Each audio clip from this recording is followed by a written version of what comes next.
Bonjour à toutes et à tous, on se retrouve pour faire la watchlist du mois de février 2020.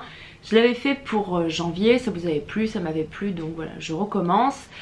Je vais vous lister donc les films que j'ai vus au cinéma, les films que j'ai regardés à la maison, les séries que j'ai regardées, les livres que j'ai lus, tout ça en rapport avec l'horreur, le fantastique, etc. Si les autres films que je regarde hors horreur vous intéressent également, je vous invite à me rejoindre sur Letterboxd. C'est une application que j'utilise sur mon téléphone où en fait c'est une sorte de réseau social pour les films. Vous pouvez créer votre profil, mettre vos films préférés, mettre les films que vous avez vus, etc. Et en fait vous pouvez créer une sorte de journal où vous mettez chaque jour le film que vous avez regardé. Vous pouvez aussi les noter, faire des reviews, créer des listes, etc. Je trouve ça plutôt sympa, pour le moment je m'y tiens.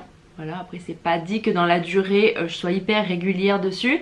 Mais en tout cas, je trouve que c'est sympa pour voir ce qu'on regarde, pour éviter de regarder deux fois le même film, ou pour du coup voir les idées des autres, voir ce que les autres ont vu, etc. Vous pouvez m'y retrouver sous le pseudo de Laura Fejor. Et puis suivez-moi et je vous suivrai à mon tour. Donc pour commencer cette vidéo, au cinéma, j'ai vu le film Nightmare Island de Jeff Waldo. J'ai fait une revue en vidéo dessus. Je n'ai pas aimé le film, pourtant le concept était intéressant. On reprenait donc le concept de l'île fantastique, la série télévisée des années 80, avec donc des clients qui sont invités à passer le week-end sur une île magique sur laquelle leurs souhaits se réalisent. Sauf qu'ici c'était fait de façon horrifique, donc forcément les souhaits se retournaient contre les gens. Mais c'était pas bien, c'était pas intéressant, ça exploitait pas assez bien le concept, rien que de base les souhaits des gens étaient pas folichons. En plus de ça, les acteurs étaient pas convaincants, les personnages étaient pas attachants. On essaye de nous sortir une espèce de rebondissement final qu'on a vu venir depuis 3 heures, donc qui est pas du tout surprenant. Franchement pour moi c'était assez décevant. Assez décevant, je me suis vraiment ennuyée au cinéma quand je l'ai vu. C'était pas le film à voir absolument au cinéma au mois de février en tout cas. Ensuite j'ai vu le film Invisible Man en avant-première, en séance IMAX. J'ai adoré. Pareil, j'ai fait une revue en vidéo. C'était une de mes plus grosses attentes pour le début de l'année 2020 et franchement j'ai pas du tout été déçue. J'ai trouvé vraiment bien modernisé cette histoire de l'homme invisible. J'ai trouvé qu'ils avaient bien dépoussiéré le mythe. Le fait voilà, d'apporter une vision un peu plus réaliste en fait à la façon dont le personnage devient invisible, j'ai trouvé ça vraiment bien. Et puis voilà, l'actrice Elisabeth Moss, je la trouve super et voilà. Après il y a peut-être quelques défauts notables et encore pour moi ils sont pas hyper importants dans le sens où à ma première vision au cinéma ça m'a pas choqué, donc c'est que c'est pas des défauts majeurs en tout cas. Notamment on pourrait peut-être reprocher que pendant 3/4 du film le rythme est assez lent, assez posé, assez réfléchi, etc. Et que dans son dernier quart le rythme est un petit peu accéléré pour arriver au dénouement de l'histoire. Après comme je vous dis, moi au premier visionnage ça m'a pas du tout choqué. Je trouvais que c'était plutôt cohérent avec l'état d'esprit du personnage qui subitement reprend les choses en main, etc. Donc bon, c'est peut-être un reproche qu'on peut lui faire. Après pour moi c'est pas un défaut majeur parce que je vous dis ça m'a pas choqué, donc voilà. Pour le cinéma d'horreur c'est tout ce que j'ai vu. J'ai pas encore vu The Boy 2, j'irai sûrement le voir au mois de mars, mais je suis pas archi pressée de le voir, donc voilà. Pour le cinéma, en film d'horreur c'est tout. Ensuite en film à la maison j'ai vu le film The Sacrament de Ti West, qui est sorti en 2013. Ti West c'est un réalisateur que j'aime beaucoup, qui a fait le film House of the Devil, qui est un de mes films d'horreur préférés, qui a ce côté vraiment hyper vintage, années 80, etc. C'est vraiment son style, c'est vraiment ce qu'il aime et c'est quelque chose que j'aime énormément. House of the Devil était super, Cabin Fever 2 était super, The Innkeepers j'avais beaucoup aimé aussi. Et ce Sacrament, je sais pas pourquoi j'étais complètement passée à côté parce qu'il est sorti quand même en 2013, c'est pas récent. J'étais complètement passée à côté, pourtant le sujet m'intéresse de ouf parce que ça parle de secte et vous savez que ça m'intrigue énormément. Et je l'ai enfin vu et j'ai été hyper déçue. Alors je pense pas que ce soit dû à l'attente que j'ai été déçue. Je pense juste qu'en fait je m'attendais pas à ça comme histoire. Je savais que ça parlait de secte, etc. Mais en fait le problème de ce film là c'est qu'on reprend exactement l'histoire de la secte de Jim Jones. Et c'est une histoire que je connais trop pour regarder un film qui s'en inspire comme ça en fait. Je préfère regarder un documentaire ou un reportage dessus plutôt que de regarder un film de fiction qui voilà s'en inspire très largement. L'histoire de Jim Jones, si vous la connaissez pas, c'était un mec qui a créé une secte, qui ensuite a proposé à toute sa communauté de s'installer en Guyane. Ils ont créé un village, ils travaillaient là-bas, ils habitaient là-bas, etc. Jusqu'au jour où ils ont commencé à avoir des problèmes et où du coup Jim Jones a suggéré à tous ses fidèles de se suicider. Donc voilà, ils ont tous bu du jus de raisin au cyanure. Et je crois, si je ne dis pas de bêtises, que c'est le plus gros suicide collectif. Il y a 900 personnes environ qui sont mortes ce jour-là. Voilà, sympathique. Donc voilà, je connais trop cette histoire pour me laisser embarquer par un film qui en parle sans vraiment en parler ni quoi que ce soit. Ici on suit deux reporters du magazine Vice qui vont enquêter sur une secte qui s'appelle Eden Parish. Il y a un des deux reporters dont la sœur fait partie de cette secte là et en fait elle les invite pour leur montrer justement que c'est pas une secte mais que c'est qu'une simple communauté alors que c'est une secte. Et en fait voilà, on a exactement l'histoire de la secte de Jim Jones. Si je trouve un documentaire ou quoi, je vous mettrai peut-être un lien dans la description si vous connaissez pas trop l'histoire. C'est filmé en mode caméra embarquée, faux documentaire, etc. J'ai pas accroché plus que ça. Franchement, j'étais déçue. Je pense que c'est la première fois qu'un film de Ty West me déçoit. Tant pis. Ensuite, j'ai vu le film The Clove Hitch Killer qui est réalisé par Duncan Skills avec l'acteur Dylan McDermott que vous avez sûrement déjà vu dans American Horror Story dans la saison 1, 2, 8, 9. C'est un film d'horreur style cinéma d'auteur indépendant. Moi j'ai beaucoup aimé et ça reprend vaguement, bon ça s'inspire quand même beaucoup je pense, du tueur en série BTK, donc qui s'appelait Dennis Rader, qui s'introduisait chez les femmes, les ligoter, les torturer, les tuer. Sympa. Et en fait ça s'inspire vraiment de ça, sauf qu'ici le film nous pose la question de qu'est-ce que vous feriez si vous vous rendiez compte que votre père était un tueur en série. Voilà, c'est vraiment le point de départ du film, c'est-à-dire qu'on suit un jeune homme qui se met à enquêter en fait sur un tueur en série qu'il y a dans sa ville. Suite aux commémorations qu'il y a eu en hommage aux victimes, il commence à se poser vraiment des questions sur ce tueur qu'on n'a jamais retrouvé. Et il commence à se dire, mon père a plein de points communs avec ce tueur, est-ce que ça pourrait être lui? Et il rencontre une jeune fille qui s'intéresse énormément à ces meurtres et du coup ils mènent l'enquête en fait ensemble. Et ils vont chercher à découvrir si son père c'est bel et bien ce fameux tueur en série. C'est hyper intéressant, j'ai adoré, c'était assez captivant même si le rythme est vraiment très lent, très feutré, etc. Il y a quand même une... c'est quand même captivant, il y a une certaine ambiance qui se dégage de ce film là. Moi j'ai beaucoup aimé, après voilà, c'est pas un film où il y a de l'action ni quoi que ce soit. Il n'y a pas beaucoup de meurtres sanglants ni rien, c'est plutôt suggéré. Mais il y a une bonne scène, qui est vraiment tendue. Franchement il était vraiment bien, c'était une très bonne surprise. Parce qu'en plus je m'attendais pas à ce que ce soit autant inspiré de BTK, donc j'ai trouvé que c'était intéressant. Et du coup ça m'a fait penser au film Un couple modèle qui est inspiré d'une nouvelle de Stephen King qui traite du même sujet quasiment, qui est pareil très inspiré de BTK et qui là pose la question de que feriez-vous si vous vous rendiez compte que votre mari était un tueur en série. Ensuite j'ai vu le film Upgrade de Leigh Whannell, donc j'allais voir L'Homme Invisible le lendemain. Et je me suis dit que j'avais jamais vu Upgrade, que je l'avais raté et que c'était la bonne occasion de le voir vu que c'était le même réalisateur. Je voulais voir si du coup j'allais trouver des similitudes entre ces films. J'ai beaucoup aimé, c'est un film d'action, science-fiction, film d'anticipation. Voilà, pour résumer le tout.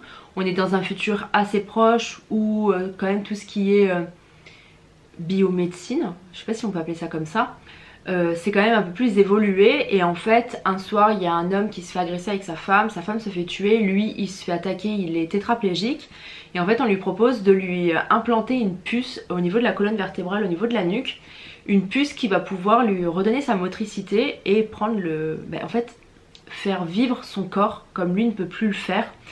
Et du coup ça lui procure une force phénoménale, etc. Donc il va s'en servir voilà, pour mener l'enquête, pour retrouver qui a tué sa femme, pourquoi, etc. L'acteur principal c'est Logan Marshall Green, qui ressemble énormément à Tom Hardy, donc vous devez sûrement voir de qui je parle si je vous dis ça. C'est un très bon acteur, moi je l'aime bien. Ici il est très très bon. Le film d'action je trouve que ça lui va bien, ça va bien à son physique, etc.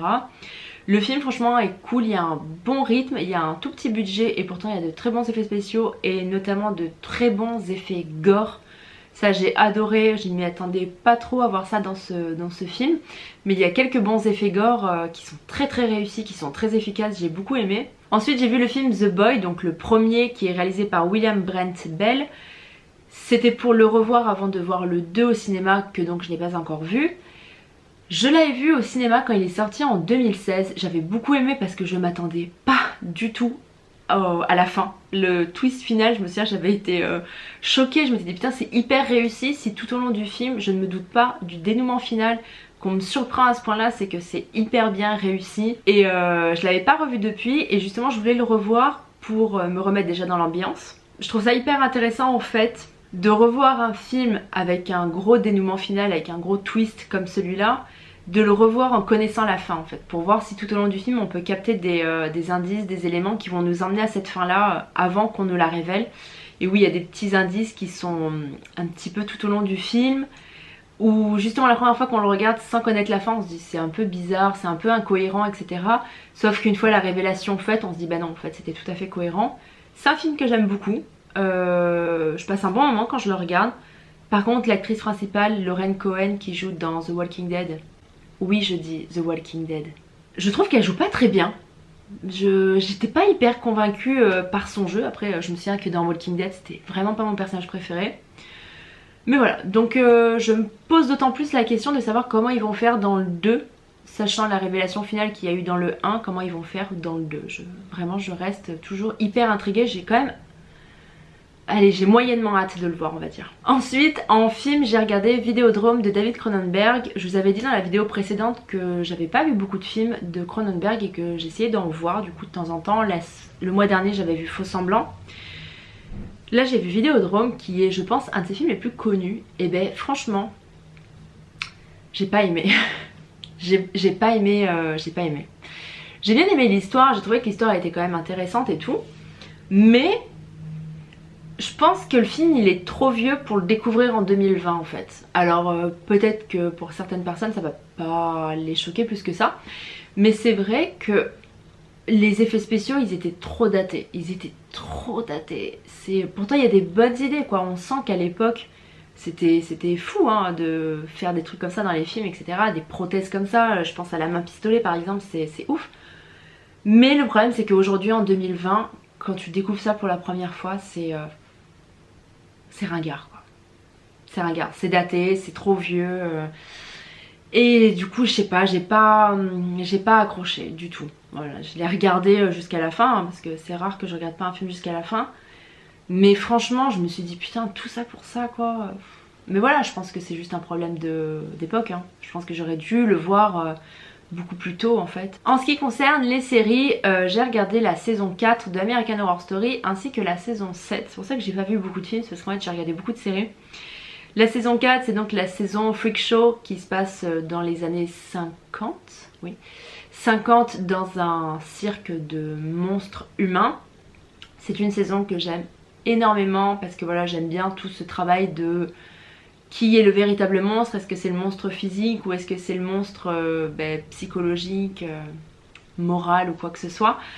Je trouve ça hyper intéressant, j'adore les personnages, même au niveau du choix des acteurs je trouve que les choix sont hyper intelligents. Par exemple prendre l'acteur Finn Wittrock qui est très beau hein, je veux dire, très beau comme acteur, le prendre pour jouer ce personnage de Dandy qui est un des pires personnages qu'on ait eu dans American Horror Story. C'est un des personnages les plus horribles de la série, franchement il est épouvantable à tous les niveaux. Et justement voilà c'est hyper intéressant de le mettre dans cette saison là parce qu'il contraste physiquement avec les monstres de foire, mais finalement lui moralement, psychologiquement c'est la pire personne qui existe. Donc voilà, je trouve qu'il représente très bien ce contraste qu'il y a entre les deux et cette réflexion qu'il y a tout au long de la saison. La saison 7 donc c'est la saison culte qui concerne les sectes encore une fois. C'est une saison pareil que j'aime énormément, les acteurs dedans, Sarah Paulson elle est extraordinaire, Evan Peters dedans il est génialissime, il joue 7 rôles dans la saison, c'est ouf, je l'adore, on sent qu'il a donné tout ce qu'il avait. Et d'ailleurs pour la petite anecdote, quoi. Moralement ça l'a tellement fatiguée de faire autant de rôles violents en fait dans cette saison, parce que bah, du coup son personnage principal, Kay Anderson, c'est un malade mental complet. Et en plus de ça, il incarne plein de gourous de sectes. Il incarne Charles Manson, Jim Jones, etc. Et en fait, moralement, ça l'a tellement affecté de jouer tous ces personnages-là qu'il était hyper mal apparemment. Et que c'est pour ça que dans la saison 8, ces personnages sont genre hyper légers par rapport aux autres personnages qu'il a déjà eu. Parce qu'il était tellement épuisé moralement parlant que Ryan Murphy du coup lui a écrit des personnages vraiment soft et vraiment légers par rapport à ses personnages précédents. Vous savez que je suis en train de vous préparer des vidéos spéciales American Horror Story, donc c'est pour ça que j'ai revu certaines saisons. Et ça me fait me rendre compte qu'il y a vraiment des saisons que j'adore et d'autres saisons que je n'ai pas du tout envie de revoir, genre la saison 5 et la saison 6. J'ai pas du tout envie de les revoir, je pense que je les reverrai pas. Franchement, je reste sur mon idée, je ne les reverrai pas. Tout comme la saison 3, c'est pas une saison que j'aime spécialement, mais je l'avais revue pour la saison 8. Bref, je vous prépare des petites vidéos d'American Horror Story, ça devrait bientôt commencer à sortir. Et en matière de livres, j'ai donc fini le roman Parfaite de Caroline Kepnes, dont je vous avais parlé dans la vidéo de janvier, qui est donc le livre qui a inspiré la série You, qui est disponible sur Netflix. Et j'étais hyper satisfaite parce qu'en fait la fin du livre, c'est exactement la fin que je voulais voir dans la première saison. Pour moi, la fin de la saison 1,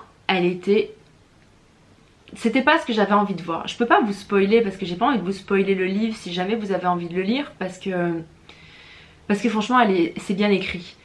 Mais voilà, moi la saison 1, la fin, je me souviens, elle m'avait déçue. D'ailleurs j'ai toujours pas regardé la saison 2 parce que je suis restée sur mon idée de déception. Et en fait quand j'ai lu le bouquin, quand je suis arrivée à la fin, je me suis dit putain, elle arrive exactement là où je voulais la voir arriver en fait dans l'histoire. Et c'est exactement la fin que j'attendais, du coup j'étais vraiment super satisfaite. J'ai fini le bouquin, j'étais trop contente. Et ensuite je suis en train de lire un livre qui s'appelle Dernier jour de Adam Nevill. C'est un roman qui parle de secte. Est-ce que j'ai pas dit 60 fois le mot secte dans cette vidéo? C'est un abonné qui me l'a conseillé sur Twitter. Je sais plus qui c'est qui me l'a conseillé, je suis désolée. Si tu passes par là, dis-moi dans les commentaires que c'était toi. Mais en tout cas, merci pour la suggestion parce que je me régale, le bouquin est trop bien. On suit deux réalisateurs, quoi, deux mecs qui bossent sur des films documentaires un peu underground, etc. Et en fait, un producteur les contacte en leur demandant de réaliser un documentaire sur une secte où voilà, ça s'est très mal fini aux États-Unis, une secte qui a officié en Angleterre, en France et aux États-Unis. Aux États-Unis c'est parti en sucette, les gens se sont entretués, etc. Il les envoie faire un documentaire là-dessus et en fait au fur et à mesure des interviews et tout, ils se rendent compte qu'il y a des phénomènes paranormaux qui se passent et qui ont dû se passer à l'époque et qui se passent encore aujourd'hui. Et ça commence à vraiment envahir leur vie en dehors du tournage, etc. C'est hyper prenant, c'est hyper intriguant et ça fait super peur. Moi j'ai pas... Autant j'adore regarder des films qui font peur, etc. Autant en livre, pardon, j'ai pas l'habitude. Je lis des trucs d'horreur, quoi. Je lis du Stephen King par exemple, mais ça me fait pas peur. Que là, moi je lis le soir avant de dormir, donc je lis sur ma liseuse électronique, donc je lis dans le noir en plus. Franchement, il y a eu des soirs où j'étais pas hyper rassurée quand je posais ma liseuse, hein. Si j'avais besoin de me lever ou quoi que ce soit dans le noir, j'y allais un peu à reculons, hein. Et je trouve ça hyper cool. J'adore c'est ça qui fait qu'un bouquin est bien écrit, c'est quand justement on arrive à vous décrire quelque chose et l'imagination là elle fait tout le reste, vous visualisez exactement ce qu'on est en train de vous décrire. Et une fois le bouquin fermé, vous y pensez encore et vous vous dites oh, pourvu que j'ai pas la même vision que le personnage ni quoi que ce soit, parce que franchement ça fait peur. C'est très bien. Et Adam Nevill, c'est l'auteur du livre Le Rituel qui a été donc adapté pour Netflix. Je vous en avais parlé dans ma vidéo des 10 films d'horreur à voir sur Netflix. Le Rituel, voilà, qui était un super film d'horreur, et ben c'est inspiré d'un roman qui a été écrit par ce même auteur. Donc voilà, pourquoi pas le lire après. Écoutez, j'espère que cette petite vidéo vous a plu. Si c'est le cas, n'hésitez pas à me laisser un petit pouce en l'air pour m'encourager et à vous abonner à la chaîne si c'est pas encore fait. Je publie une vidéo par semaine tous les vendredis à 18 h. En attendant, vous pouvez me retrouver sur Facebook, sur Twitter, sur Instagram, sur YouTube et je vous dis à bientôt pour une prochaine vidéo. Salut!